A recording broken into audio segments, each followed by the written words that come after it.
हाय। इस वीडियो में हम लोग बात करेंगे माइक्रोसॉफ्ट वर्ड के अंदर फाइल मेन्यू के अंदर जो जो ऑप्शंस होते हैं उनके बारे में। और फाइल मेन्यू के अंदर जितने भी ऑप्शन है, चाहे वो न्यू हो, चाहे वो ओपन हो, सेव एज हो, उसके बारे में तो जानेंगे ही साथ माइक्रोसॉफ्ट वर्ड के अंदर जो अलग अलग पोर्शंस हैं उनके बारे में भी आज हम लोग डिस्कस करने वाले हैं। तो चलिए बिना देरी किए हुए वीडियो को शुरू करते हैं। अभी सबसे पहले आपको अपने कंप्यूटर में माइक्रोसॉफ्ट वर्ड को ओपन कर लेना है और माइक्रोसॉफ्ट वर्ड को आप ओपन जब कर लेंगे तो उसके बाद हम लोग एक एक करके इन चीज़ों को जानेंगे। सबसे पहले एक ब्लैंक डॉक्यूमेंट ले लीजिए और फिर हम आगे बढ़ते हैं। तो अगर हम बात करें ब्लैंक डॉक्यूमेंट की, तो ब्लैंक डॉक्यूमेंट लेने के बाद आप सबसे पहले यहाँ पर ऊपर देख सकते हैं इस वाले एरिया को। ये जो एरिया आपको दिखाई दे रहा है, इस एरिया को हम लोग कहते हैं quick access tool bar. Quick access tool bar इस एरिया को इसलिए कहा जाता है क्योंकि इसके अंदर जितने भी ऑप्शंस हम रखते हैं वो सभी क्विकली यूज होते हैं, फ्रीक्वेंटली यूज्ड होते हैं। मतलब जो ऑप्शन बार बार आपको यूज करना है आप उसे as a shortcut quick access tool bar में डाल देते हैं ताकि वो आसानी से आप उसे क्या कर पाएं, एक्सेस कर पाएं। तो इसके अंदर बाय डिफॉल्ट तीन ऑप्शंस होते हैं। एक ऑप्शन जिसका नाम है सेव, दूसरा है अनडू और तीसरा है रेडू। ठीक है, ये ऑटो सेव का ऑप्शन अभी बंद है, ये हो सकता है आपके में ना नजर आए। अब यहाँ पर एक छोटा सा बटन दिया है which is customize quick access tool bar. Customize का मतलब किसी ऑप्शन को दिखा सकते हैं या किसी ऑप्शन को हटा सकते हैं। तो जैसे ही आप इस पे जाएंगे तो देखिए इसमें पहला टिक है ऑटोमेटिक सेव, जो कि यहाँ पे लिखा है ऑटो सेव। मैं इसे हटाना चाहता हूँ तो मैंने इसको अनटिक कर दिया। अभी आप देखिए क्विक एक्सेस टूल बार से मेरा जो ऑटो सेव वाला ऑप्शन था वो हट चुका है। अगर आपको दोबारा लाना है आप सेम प्रोसेस को फॉलो कर सकते हैं। आप यहाँ पे क्लिक करेंगे, क्लिक करने के बाद आपको यहाँ से ऑटोमेटिक सेव ऑप्शन चूज करना होगा। अगर आप इनमें से कोई दूसरा ऑप्शन चाहते हैं डालना, आप टिक कर सकते हैं। किसी को हटाना चाहते हैं आप हटा सकते हैं।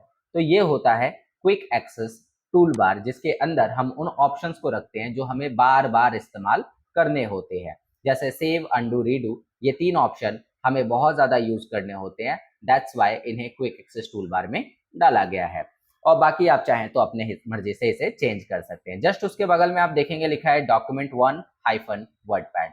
ये जो ऑप्शन है इसे हम बोलते हैं टाइटल बार। इस एरिया को टाइटल बार कहने का रीजन ये है कि यहाँ डॉक्यूमेंट का टाइटल शो करता है। आप जो भी डॉक्यूमेंट बनाएंगे उसका नाम आपको इसी लोकेशन पे दिखेगा और इसी लोकेशन पे बताएगा आपको कि डॉक्यूमेंट किस नाम से सेव किया गया है। Right, that's why this location is called title bar. I hope आपको ये चीज क्लियर हो गई। उसके जस्ट नीचे आएंगे तो आपको मिलेगा फाइल मेन्यू। फाइल मेन्यू के अंदर बहुत सारे ऑप्शन होते हैं जिनके बारे में हम लोग एक एक करके डिस्कस करने वाले हैं। तो फाइल मेन्यू के अंदर बहुत सारे ऑप्शंस हैं, इनके क्या वर्क होते हैं इसको भी जानेंगे। एक बार बैक आ जाते हैं, पहले सारे एलिमेंट्स को समझ लेते हैं, फिर हम लोग फाइल मेन्यू पे जाएंगे। उसके बाद होम टैब बोलते हैं इसे, होम टैब। अब देखो होम टैब पे क्लिक कर रहे कोई फर्क नहीं पड़ रहा। हो क्या रहा है कि यहाँ पर बहुत सारे ऑप्शन आपके सामने नजर आ रहे होंगे। तो होम टैब पे जब हम क्लिक कर रहे हैं तो ये ऑप्शन ज्यों के त्यों है। अगर मैं इंसर्ट पे क्लिक करूं देखिए सारे ऑप्शंस बदल गए।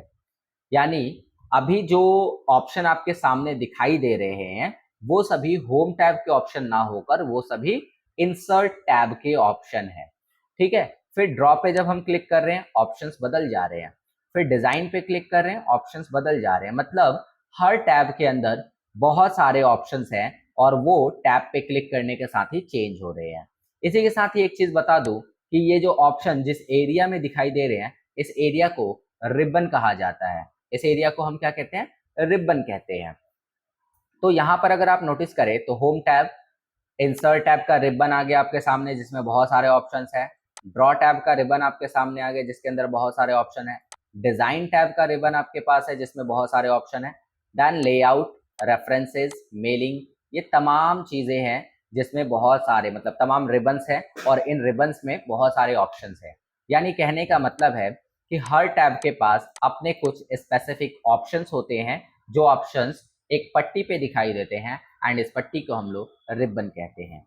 अब यहाँ पर एक सवाल आता है कि रिबन को हाइड और अनहाइड कैसे किया जाता है। कई बार क्या होता है कि जब हम इस पर डबल क्लिक करते हैं तो रिबन हमारा हाइड हो जाता है। बट इस रिबन को अनहाइड कैसे किया जाए, उसके लिए डबल क्लिक आप कर सकते हैं अनहाइड करने के लिए, एक तरीका है, आप अल्ट के साथ F1 की को प्रेस कर सकते हैं। अल्ट के साथ F1 की प्रेस करने से आपका रिबन हाइड हो जाएगा और अल्ट के साथ F1 की को प्रेस करने से रिबन शो भी होने लगेगा। एक तीसरा तरीका है कि आप किसी भी टैब के ऊपर राइट क्लिक करेंगे एंड कोलैप्स द रिबन पे जैसे ही क्लिक करेंगे रिबन छुप जाएगा, और जैसे ही आप किसी भी टैब पे राइट क्लिक करके कोलैप्स द रिबन को अनटिक कर देंगे, रिबन दिखाई देने लगेगा। तो ये तमाम तरीके हैं रिबन को हाइड या अनहाइड करने के। ओके, तो उम्मीद करता हूं कि यहाँ तक की चीजें आपको बहुत ही आसानी से क्लियर हो चुकी है। इसके बाद की अगर हम बात करें तो नीचे आपको यहाँ पे रूलर मिलता है जो कि पेज की मार्जिन सेट करने के काम आता है। पेज पर लेफ्ट से कितना जगह छोड़ेगा, राइट से कितना छोड़ेगा, टॉप से और बॉटम से कितना जगह रहेगा, ये चीज आपको मिलता है कहाँ पे, रूलर पे सेट रहता है ये चीज, राइट।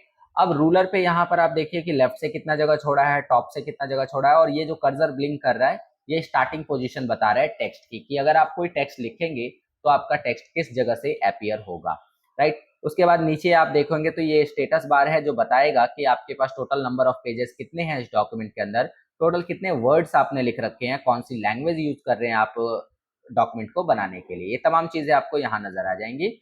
साथ ही साथ आपको डॉक्यूमेंट के अलग अलग व्यूज यहाँ पर नजर आएंगे, जो कि यहाँ पर आपको दिखाई दे रहा होगा रीड मोड है, उसके अलावा प्रिंट लेआउट व्यू है, उसके अलावा वेब लेआउट व्यू है, और यहाँ पर आपको जूम लेवल मिलेगा जिसका यूज करके आप डॉक्यूमेंट के जूम लेवल को बढ़ा या घटा सकते हैं। ठीक है, तो कुछ इस तरीके से ये सारे काम करते हैं। बाकी यहाँ पर स्क्रॉल बटन है जिसका यूज करके आप पेज को ऊपर या नीचे स्क्रॉल कर सकते हैं। और आने वाली क्लासेस में हम लोग इसके अंदर मौजूद तमाम ऑप्शंस को जानेंगे और उनके क्या वर्क है, कैसे हम इसको यूज में लेते हैं, ये सारी चीजें हम लोग डिस्कस करने वाले हैं। तो उम्मीद करता हूँ कि आज की ये वीडियो आपको बहुत ही अच्छे से क्लियर हो गई होगी। चलिए मिलता हूँ आपसे नेक्स्ट वीडियो में।